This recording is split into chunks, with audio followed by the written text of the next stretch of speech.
The world is changing so fast, and it's getting harder to protect our kids from negative influences that seem to be around every corner. It is time for parents to wake up, and we need to take action. In this episode, we will be diving into 10 topics that hold a lot of weight and impact, and quite honestly, I think are going to probably blow your mind when you sit in it for a minute and actually reflect and think about it. Let's use this as fuel to get off our butts and do something, because our kids deserve better. Grab your earbuds and let's dive in.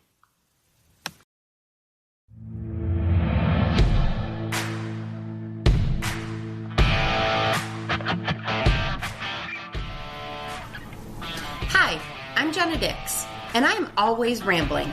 Just ask my husband. I have a great family and a pretty cool life, but I'm a recovered alcoholic. That's hard to say, but my goal is to inspire and educate to help others hopefully find life beyond an addiction. I'm all things: sex, drugs, and rock and roll. Getting healthy, momming, and politics. Get offended easily? You better stop listening. There is no point in wasting that Botox by stressing yourself out listening to a podcast. Welcome to Ramblings of an Addict with Jenna Dix.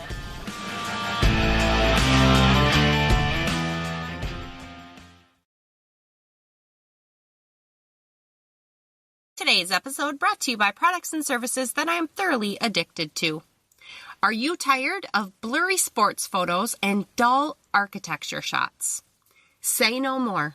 Jeff Wegge with Jeff Wegge Photography is here to capture the perfect shot every time.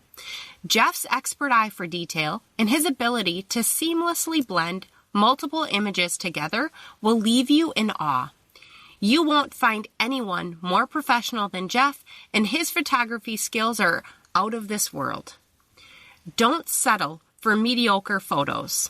Let Jeff Wegge Photography take your sports and architecture shots to the next level. Check the show notes for his details and see the difference for yourself. Welcome to Ramblings of an Addict. Thank you so much for spending the time with me listening to my podcast today. And whenever I dive into the episode, right, I talk about making sure that you're sharing the episodes, that you're following or subscribe, depending on what platform you listen to. But today's episode, if you listen and you are coming to the end and thinking, holy crap, that really spoke to me. That was content that is really important to me. It really made me open my eyes, or it made me think about XYZ a little bit differently. I highly encourage, please share this episode with another mom, with another parent, with somebody that you're like, dude, I listened to this and I think you need to hear this too. From, conversations we've had or things of that sort. I know we have similar values and I think you would appreciate this information as well. So I highly encourage, this is an episode you share. Let's get this message out there.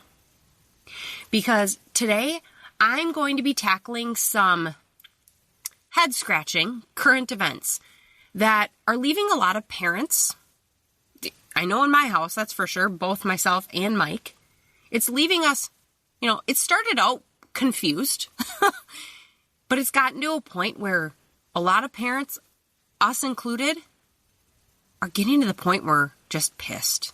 We are pissed off. And I think we should be.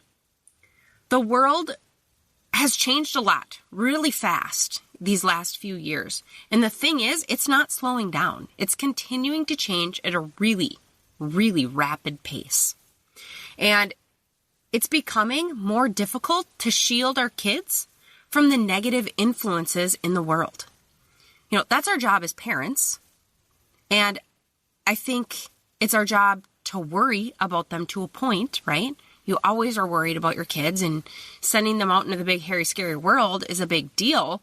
But right now, at least in my eyes, and obviously, right, this is the time period I'm living in, but it just feels like there are more fears and more things to be worried about than a lot of other previous times. And right now they're so different. We're coming across so many things that we're like, what are you talking about? Are you serious right now? So as parents, specifically as moms, we need to truly start to pay attention to what's going on around us at all levels. Local level, state level, nationally, and honestly, worldwide. Staying in the know.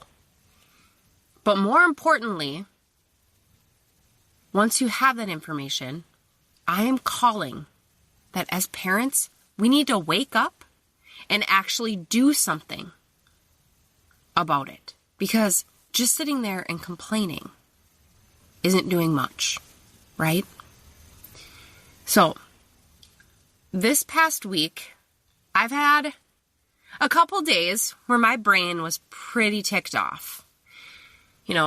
Looking around, number one, and thinking, how the hell are so many of these things that are happening? Especially if you are a fellow Minnesotan and you've been paying attention at all to what's been happening with our government just these last couple months. It's fucking unreal. It is unreal. And, seeing that, like I said, so first off, just thinking, wow, how is this all going down? And then number two, sitting there thinking, why the fuck are more people not waking up? And for the ones that have, quote unquote, said, yeah, I've woken up, I'm mad, what's going on? It's just so wrong. Why aren't they doing anything about it then? So for me, it's been like a twofold anger this week. And I usually am able to have a smidge of empathy for people, regarding that last part. I'm quick to think about, well, maybe they have a lot going on, or, maybe, you don't know what's going on behind their closed doors, things of that sort, right? But I just keep thinking to myself, I don't care. That is what I've kept thinking this week. I don't really care much because you know what? We need to start to do something. If we continue to just sit and complain, the level of things is just going to continue to spiral out of control, even further than it already has. And I know a lot of people have said, well, how much worse can it really get? I don't know, but we said that about 3 months ago too, and look how much worse it's gotten in 3 months, right? So, first, I want to normalize, right? End of the day, I'm a health coach, right? My job is to help people make positive changes in their lives. And I know people run across a lot of different obstacles of all different shapes and forms. And, sometimes people are quick to be like, well, that's not even a big deal. How come you can't move past that really quick in your life and just figure it out and keep moving forward and, accomplishing other things, or, keep your head down and just work past it. Every person is different. Sometimes a mountain to one person is a molehill to another, and vice versa, right? So I always do try to have some empathy because I know people are busy. They have a lot going on. But end of the day, this week I've really been reflecting, or trying to really reflect with an open mind, but I'll be honest, it's been really difficult because I sit and think, well, I'm fucking busy too. I've had mountains of shit pile up on me. I've had stressors. I've had extra things pop up that, life happenings, sometimes incredibly not cool life happenings. Yet here I am, spending time battling the things that I know I can, my hills, quote unquote, my hill of focus, which is typically things that are impacting kids. And why I do it is because I know my kids are fucking worth it. And I will work because I know they are worth it, no matter how tired or how frazzled I am. And then I have to sit and pull back and think, well, I know those other people who aren't doing anything, their kids are still special and important and they're worth it in their mind, right? So they're just not at that point. So it's like an internal battle, right? Like, what the hell? Why can't they do something about it? And then be kind, But end of the day, I know life is stressful, period. And I know the days can swallow us up as moms. And even though we see, oh my Lord, what's happening, it's insane. And we don't want to see, keep seeing it. We don't want things to continue to get worse. So a lot of times when we're swallowed up with life, we're quick to be like, well, you know what? Someone else with more bandwidth, they can focus on that. They can do that. Or we think, well, maybe somebody else, it's their time in life. It's their turn to focus on stuff like this, and I'm supposed to be doing this over here. Honestly, right now, as a mom, as a parent, I think we all need to get to a point where we need to realize it can't be that way right now. It cannot be that way. Because, first off, let me tell you, if you are feeling that way, well, my bandwidth's pretty maxed. I can't really, partake. I can't really spend time paying attention to current events. I can't really do any activist steps. Someone else can do that. Well, guess what? Someone else is thinking the same damn thing. And maybe they're thinking it's you. And you're over there thinking it's going to be them. So no one does, right? And that is the problem. Everyone is passing the buck, praying and hoping that others will fight for us. And here's the truth. We can choose to wake up and take action. We can choose to be more mindful of the world our children are growing up in. And we can choose to make a fucking difference. But we need to choose that.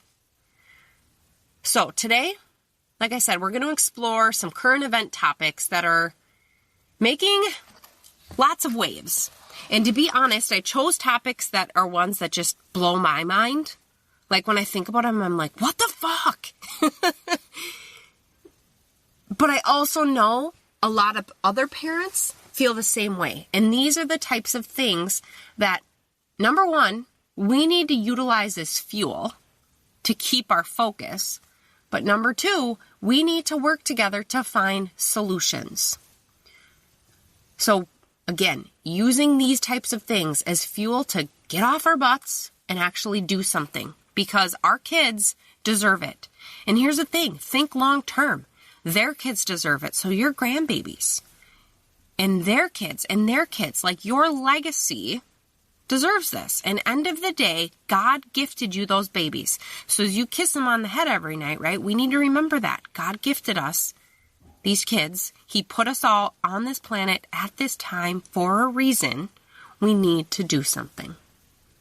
So we're going to jump into the thick of it now that I've kind of gave my little preamble, my little forward, right? I'm going to dive into 10 topics, 10 examples, 10 of, honestly, many examples that I could have chose from. But these are some of the ones that, like I said, really hold a lot of weight. They're really heavy on the heart. These are things that are that when you sit and think about it for a minute, you're like, why am I not doing anything? This is great fuel to add to your internal motivation fire to keep focused. So I didn't put these in any specific order. I'm just going to bust down my list here and just kind of give, I guess, as high level of an overview as I can.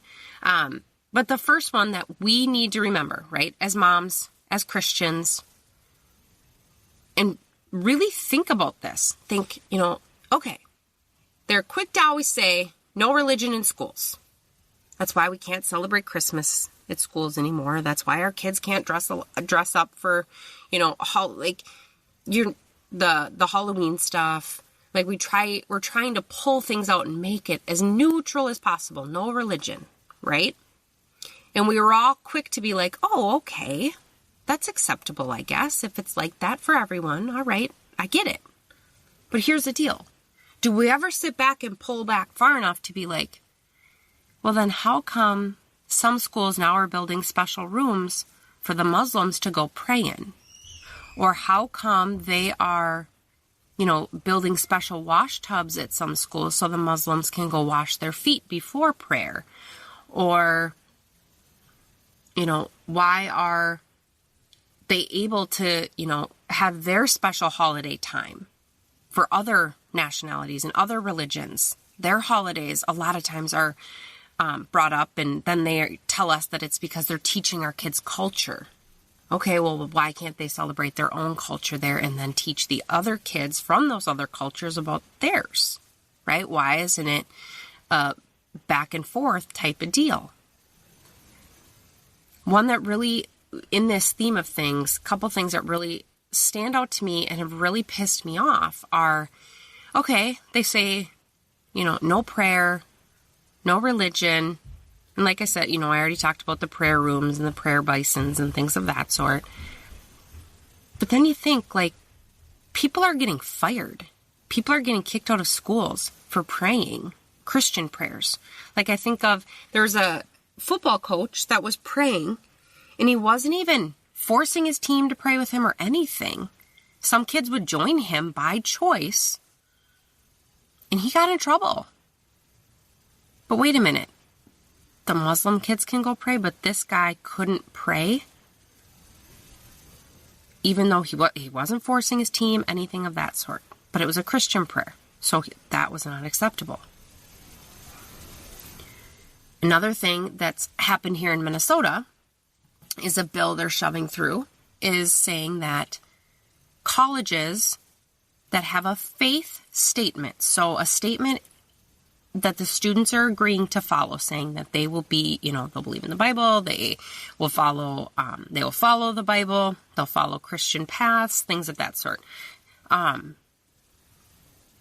If they have a faith statement, they can no longer partake in PSEO. PSEO is a program where when kids are in high school, they get to go partake in college coursework, and it's paid for. But if a school has a faith statement, they're saying they won't pay for it anymore because the government won't pay for it anymore because, no faith. But it's just these kids are choosing that school.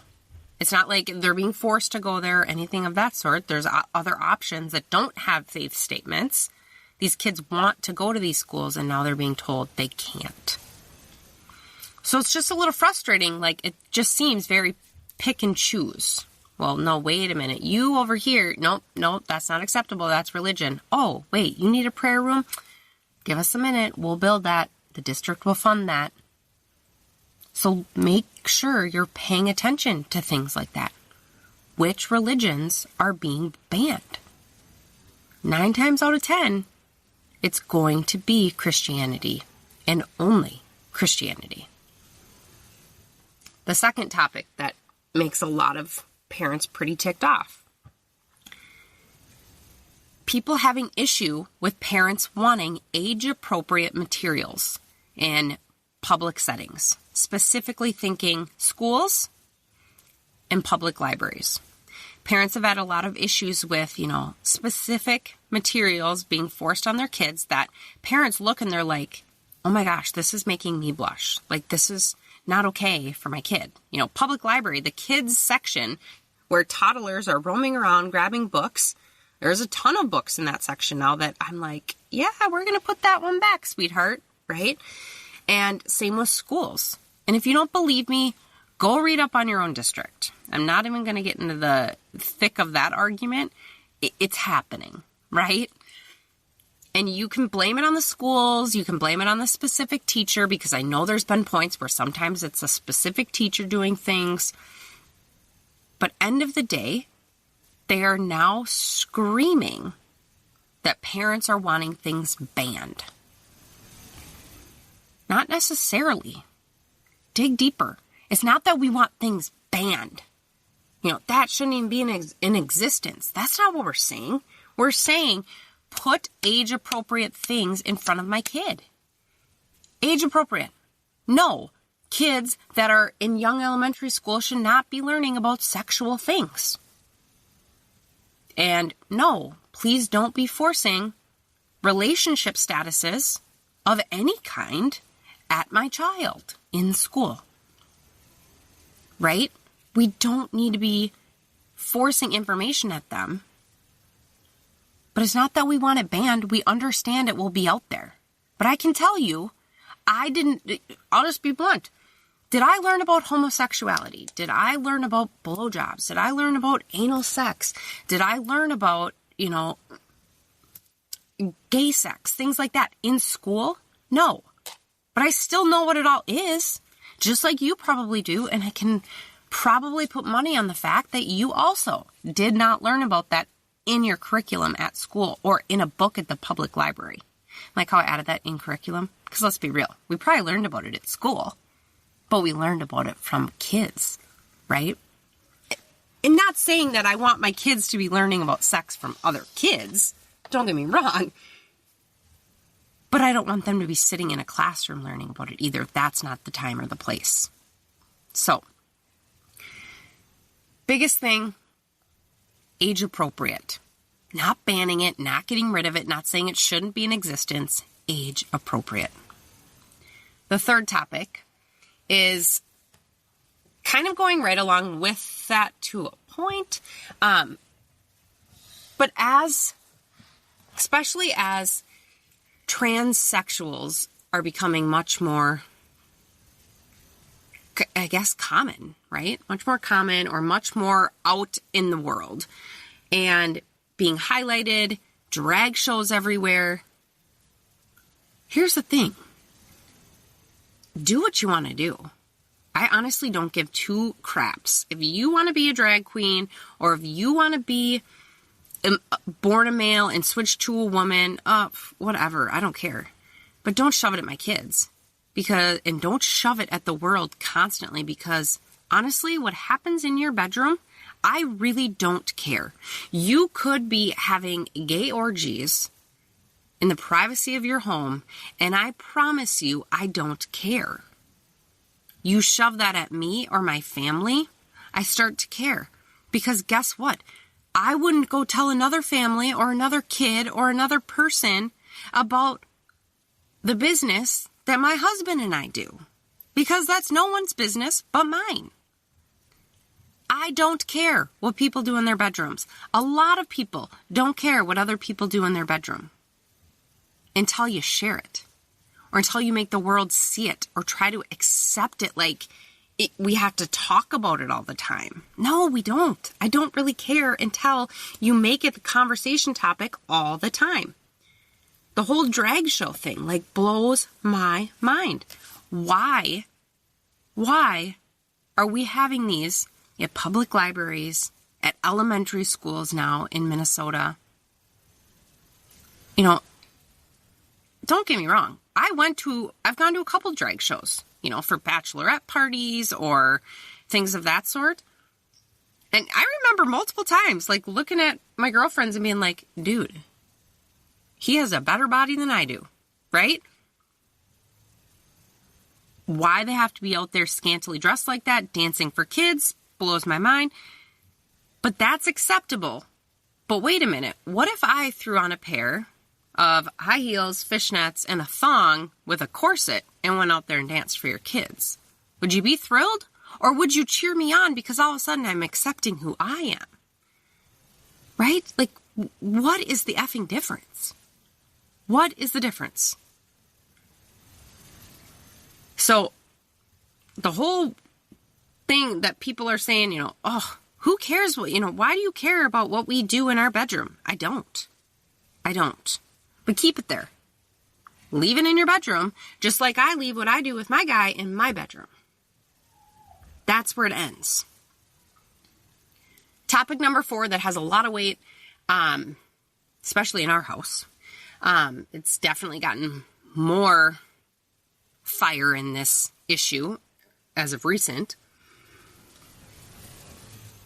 Kind of goes along with the last one a little bit, but with trans women, right?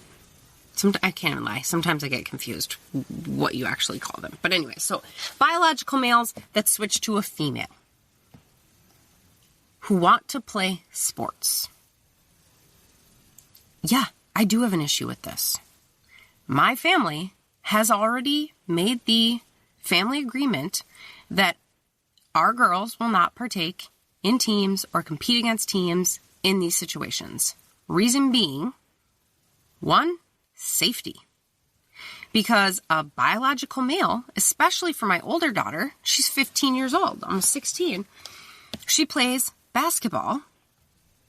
If she came across someone on the other team that's a biological male who's gone through puberty, he's going to be a hell of a lot stronger. He's going to have a lot more ability to actually injure her if that's who's guarding her, or vice versa. She's guarding him. Right? So, one, it's a safety thing in my mind. But two, competitive-wise, it's bullshit. And people, well, it's a small percentage, and, where should they compete then? They need to figure that out. They need to create a league of their own or something of that sort. Pretty sure that's a movie. But I had a really good conversation with someone the other day, and it opened my eyes to something that I hadn't even thought about. But she said, and this individual, she's had kids that were athletes for D1 schools. She said her kids were great athletes. And she's financially well off enough to give a lot of money to the schools that they went to still to this day. So she gets invited to a lot of events, and she went to an event, and she actually said she brought this up to the coaches during a Q&A, and they shut her down pretty quick. She said that they just literally just didn't answer and moved on to the next question. But her question was, all I keep thinking is that if coaches start to get to a point where competitiveness is where they're at, all they want to think about is winning, which, let's face it, there's coaches out there like that, right? Don't you think they're going to get to a point where they say, let's only select starting athletes that are trans? Because typically they're better. And I'm not saying, girls can't compete. They can, but usually, look at the swimmers, right? Riley Gaines, awesome swimmer. They can't keep up. They cannot physically keep up. So how long until all of a sudden D1 teams are full of all these trans people and an actual biological female is passed over for a fucking scholarship or passed up for a starting spot, and that's been her dream for years? It's, and like I said, everybody, it's a small percentage. For how long? We have watched how many slippery slopes.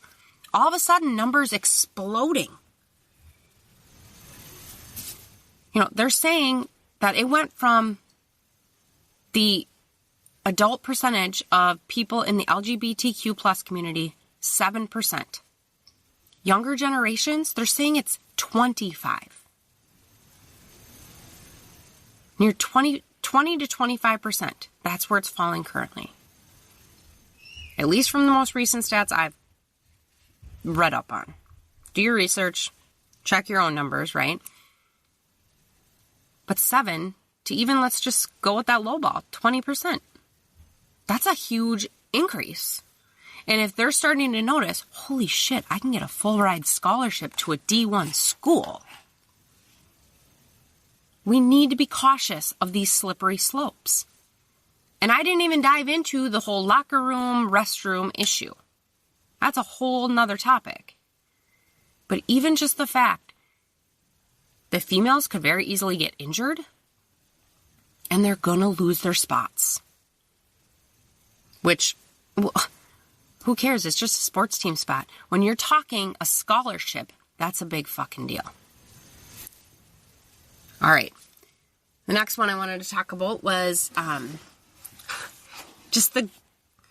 Minnesota, we have had a lot of different abortion laws being pushed through this year. We still have one big one that that I don't even know if a lot of people know. I also know a lot of other states are looking at similar things. The states more on the blue side of things. But basically what it's saying, they're striking it from the Minnesota bill. Right now it's in statute that if a baby survives an abortion and is born, they try to revive it or they try to save it, right? It's living. So they try to make sure that they can save that life. Their goal is they're going to try to strike that. And if the baby survives the abortion, they can leave it to die. So essentially you have a baby sitting, I don't know where they would set it, to be honest. I don't want to think about that detail, but I think we need to. But they'll let it die. So it's living in the world, but it was aborted, so it wasn't actually ever really living. What? Yes, it was. It was living. Its heart was beating. It was breathing. It was in this physical world. How the hell can anyone with a heart think about that, right? And think that's okay. That's acceptable. But people aren't saying much.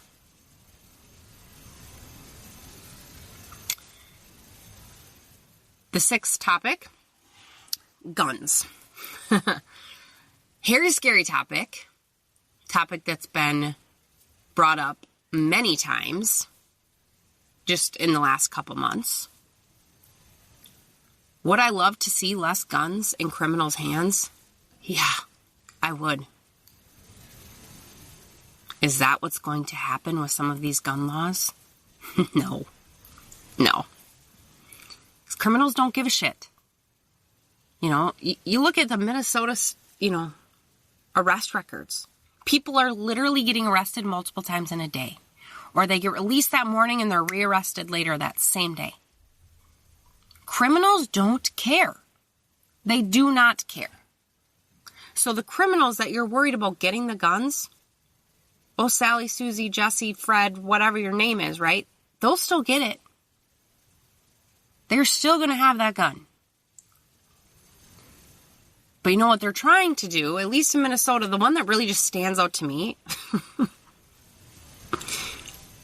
that gun owners in their own home need to separate and lock up their ammo and their gun. Please tell me how, if there's a break-in, you're supposed to protect your home. If you have to be like, gotta go over here, grab my ammo, unlock it. Gotta go over here, unlock my gun, unlock it, right? And then combine the two, load my gun, fill my clip, whatever. And then I'm ready to protect my house. Please explain that to me. We need common sense in these gun laws. Right? Yeah. I would love to see less mass shootings. But if you look at a lot of these gun laws that are being pushed through legislation across the country, California already has a lot of those laws in play, and they still have high numbers of mass shootings happening.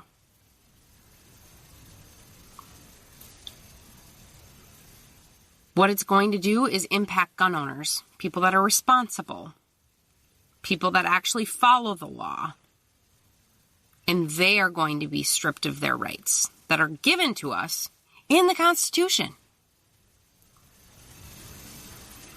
All right, my next one. This one, I think it got really popular during COVID, but the censorship, right? And to be honest, it actually came to me, I really thought about it earlier today when I was listening to a podcast myself, and the person made a comment about, I can't say that word because YouTube will ban this video. So wait a minute, let me think about this. How can I reword that? And I'm thinking, and the word wasn't even bad. I think she was talking about orthorexia, to be completely honest. So she was talking about eating disorders. And she had to change some of her verbiage because she was going to get blocked on YouTube. And this was an educational podcast. There was nothing offensive. Literally I was listening to it as a health coach. That was the that was the platform that I was trying to focus on. And yet she's worried she's going to get banned. It's like, when did we get to this place where we can't even say words to help educate other people because, somebody might be offended by that word? You know, you think about Facebook. I remember for a while people having to use emojis for specific words that they wanted to say because they knew their post would either A, get banned, get flagged with a warning, or they'd get kicked off the social media platform in full. Like, censorship has gone through the fucking roof. And sometimes it's so absolutely absurd. It's like, what was the point of that? What? That made no sense. That's dumb. And Minnesota creating this new potential database where they track all that. So if you say something that, you know, hurts somebody's feelings, you're now going to go into this database. It's just absolutely insane how we have to be so careful of people's feelings that we can't say simple words anymore, even if they're not offensive. We're trying to legit educate people, but that word might trigger someone. The next topic is, you know, kind of right off of this, but I don't know. For me, this one really hits home in the aspect of, you know, and people, I get it. I'm already thinking that. Backtrack. I was raised in a home. Police are there to help you, right? I remember being a very little girl, and that's what I'm teaching my daughter, right? If you're ever lost, you look for a policeman. And I already know people will come after this and be, that's because, you know, you're a white girl. All right, I'm not even diving into that wormhole. I'm not. But what has made me absolutely irate is how it's completely acceptable to talk as much shit about our police officers as you want. And it's okay. You know, and piggybacking that on the last one about the hate speech or the speech that people, you know, you can't say that. That's not acceptable. That's triggering. But you can talk complete trash about cops, and that's acceptable. You can stand there and scream in their faces. You can, you know, I think about, there's a school in Brooklyn Park, Minnesota, that they have a sign in their front entry, and it's full of all these, it's a Black Lives Matter poster, I'm pretty sure. I can't remember the exact organization it's for, but all I do remember is that kids wrote messages on this poster, and some of the messages were, fuck the police. And it's hanging in a public school. And I thought to myself, when they posted about this, when the local news did, I thought, that's acceptable. What about any police officer that has to go in that building to help a student or to help a faculty member dealing with something? What about any student in that building that wants to be a police officer? Or what about any student in that building that is a child of a police officer? But that's not hate speech. That's okay. You can put that in a building. The amount of hate towards the police. Are there bad cops out there? Yeah, I'm sure there are. Are there bad doctors? Yep. Are there bad nurses? Yeah. Are there bad lawyers? Mm-hmm. Are there bad construction workers? Yeah. There's bad everybody's. But there's also a hell of a lot of good cops who do a lot of great things for our society. And the fact that we can throw as much hate at them, and that's now acceptable, blows my mind. And I feel not only for the officers, but I feel for their family, their friends, and their loved ones. And I think a lot more of us need to wake up to that and remember that, you know, it needs to be across the board. We cannot say that, you can't say, well, that word over there, or hate on that, that's offensive. But, police, who cares? You can throw them to the wolves. My 10th topic, 9th, I'm jumping ahead. My 9th topic is, so this one's recent. This just came out I kind of know a little bit about it just because my husband's in real estate. But the whole thing where they just came out saying that people with better credit scores will essentially have to pay more on their mortgages.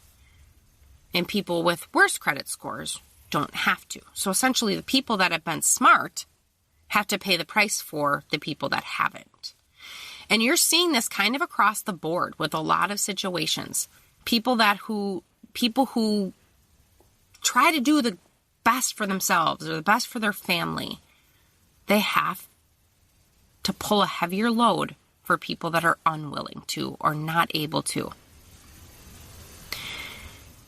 In Minnesota, this one's a sticky thing. I think, welfare, public service, things of that sort have been a topic in Minnesota for people who pay taxes for years and years. That Minnesota has a shitty system that we overpay for people. We give too much away for free. We coddle people.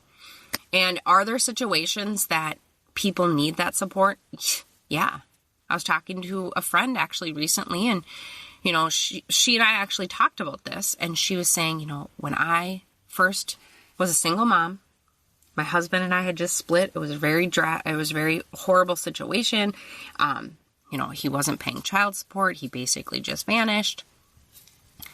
And I was able to utilize some of those systems to help me really get back on my feet. And now said friend is a business owner. She busts her ass. And she's like, do you know how maddening it is to me to know that there's so many people that I have to pay my taxes for who won't fight, though, to get back on their feet? They'll just sit there and keep collecting. Yeah, I do. I was like, it's a lot. Yeah, it's frustrating. And it's just continuing to get worse that, the people who basically fuck off, the people who work hard have to continue to work harder and harder to help those people who just won't put in the effort. And now my 10th one. I saved this one actually for last on purpose. So I lied a little bit. I said I didn't put them in any particular order. I really didn't until this last one. I made sure I kept for last because I know this one is probably very controversial, but this is one I cannot skip over because this one has been it's like ingrained in my brain recently.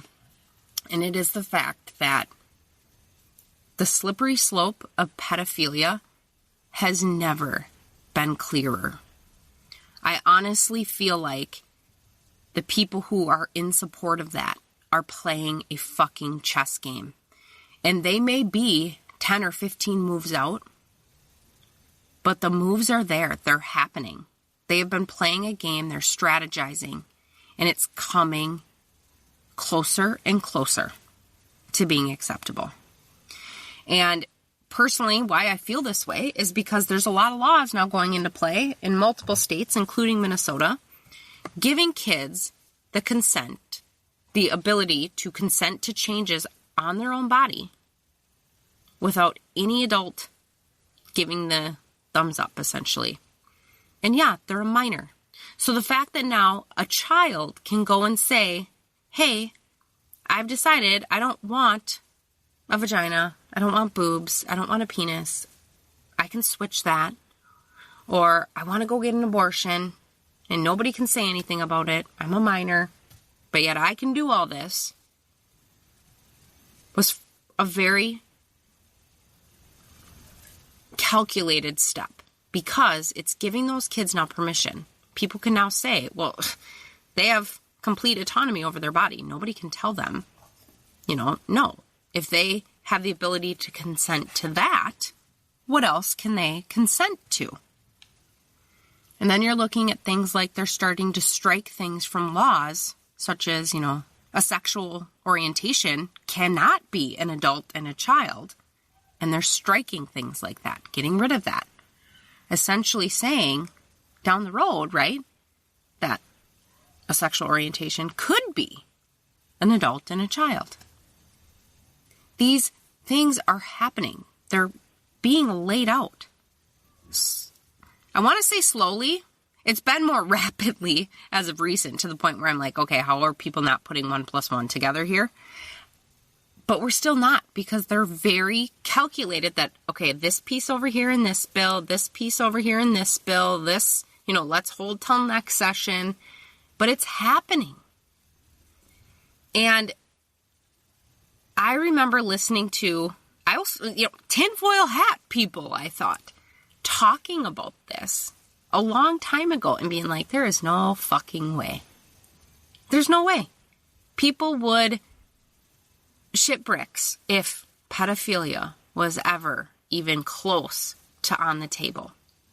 And now I'm literally seeing these pieces fall into play, and I'm thinking, oh my word. Oh my word. Every time I hear or read something new. And I can tell you, there are many parents that have no clue this shit's going on. And then you add in, that they're completely normalizing sex. They're forcing it in the schools at younger and younger ages. You have to sit and ask yourself, why? Why? So, I wouldn't be me if I didn't throw in some positive action steps, right? Because I just essentially kind of bitched my face off for the last half an hour. But as I promised, I said I was going to share 10 topics that were more in the weeds, but things that we need to sit and reflect on. We need to sit and think, wait a minute, what? What is happening? You're right. That's not okay. That is maddening. That is frustrating. How is this happening? But like I said, I wouldn't be me if I didn't give you some solid steps, some solid positive action items you can take, because that's what it's about. So first, stay informed. Make sure you're paying attention to topics so that when all these are starting to add up, you're able to put the pieces together. Follow solid sources. I've talked about that in previous podcasts, so you can go back and check on that. But, some things that pop right to mind for me are make sure you're actually following state sites. So go straight to legislative pages and see what bills are coming down the pipeline. They can't hide that shit. If it's in there, it's in there, right? Follow parents' rights groups. Minnesota, we have one. I actually subscribe to them. They send a lot of information. They'll talk about bills and things of that sort. So check out local parents' rights groups that are really there in making sure the public is staying educated.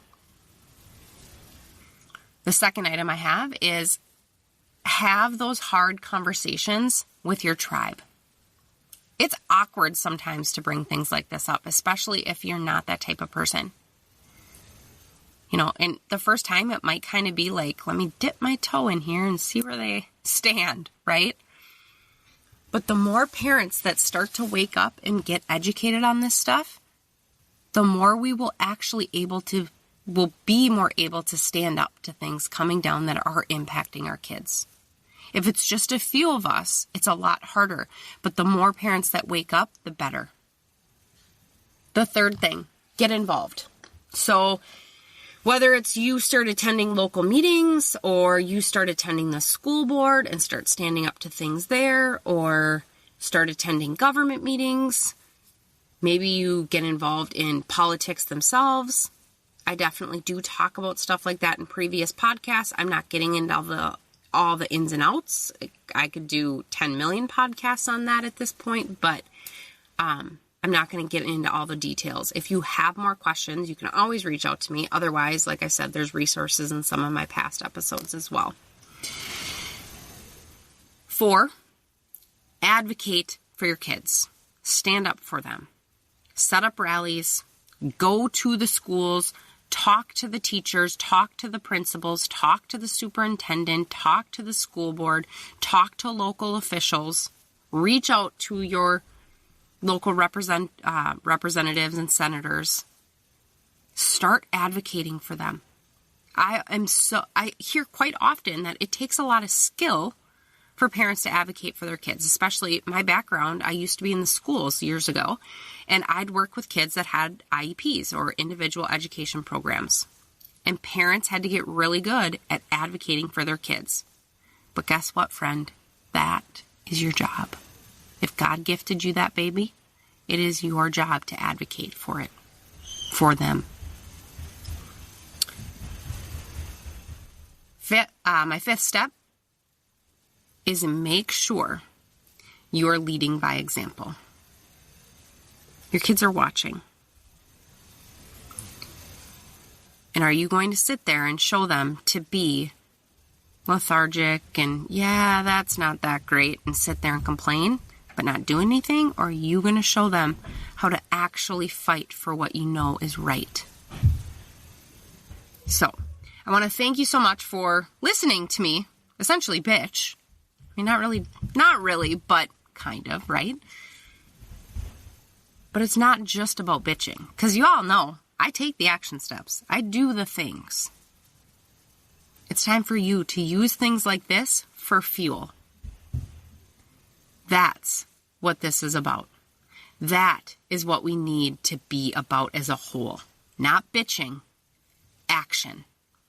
Honestly, I heard a local representative say in a recent post she did, we essentially need to say, fuck Minnesota nice at this point if you are Minnesotan.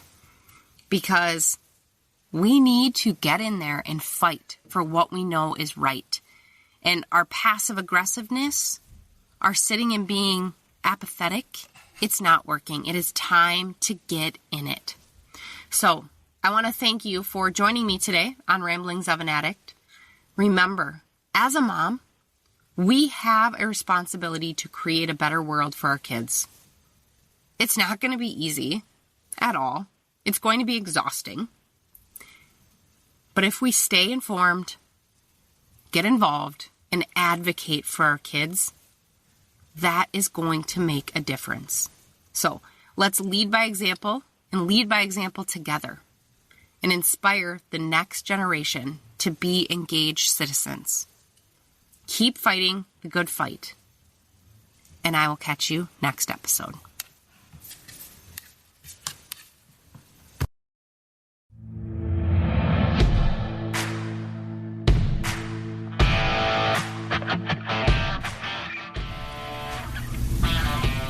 Thanks for tuning in to another episode of Ramblings of an Addict with Jenna Dix.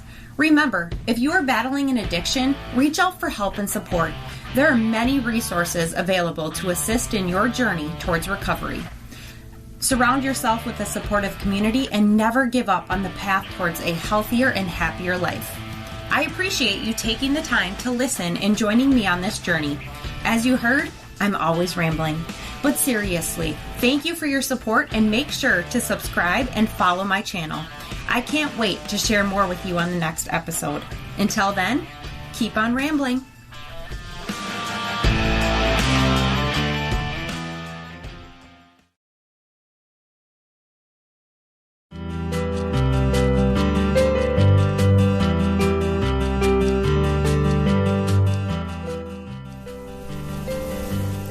If you have found this podcast helpful and want to dive deeper into personal growth and self-improvement, be sure to head over to my website, jennadix.com.